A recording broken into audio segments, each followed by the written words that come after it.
তো এখানটায় আমরা খুঁড় চালিয়েছি। প্রথমে এই জায়গাটা আমরা ছোট করে কাজ করে নিলাম, এইটুকু জায়গা ক্লিয়ার করলাম, দেন টান টান করে একবারে ধরে একবারে একটা টান দিলাম। এটা প্রথম অবস্থায় তোমাদের অসুবিধা হবে, কিন্তু আস্তে আস্তে ঠিক হয়ে যাবে। না, ভুরু কাটবে না, তার কারণ হচ্ছে আমরা ইউজ করছি এইটুকু জায়গা, এবং ভালো করে আমার খুঁটটা ধরার স্টাইল দেখে নাও। এই যে ব্লেডের তলায় দেখো আমার সাপোর্টিং আঙুল, বুঝতে পারছো? আমি যখনই এই জায়গাটা এরকম ধরছি তখনই এই যে সাপোর্টিং আঙুল কোথায় আছে, আমার স্কিনে টাচ হচ্ছে। তার মানে কি, স্কিনে টাচ হচ্ছে মানে এই ব্লেডটার টাচ হচ্ছে না। আমি যদি এই আঙুলটা সরিয়ে দিই দেন আমি বুঝতে পারবো না, তখন হয়তো আমার ভুরু উড়ে যাবে। এরকম প্রথম অবস্থায় অনেকের হয়।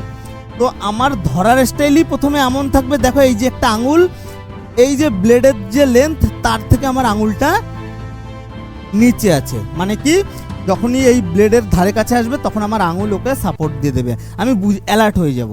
আচ্ছা, এরপরে গেলে ডেঞ্জার, বোঝা গেল?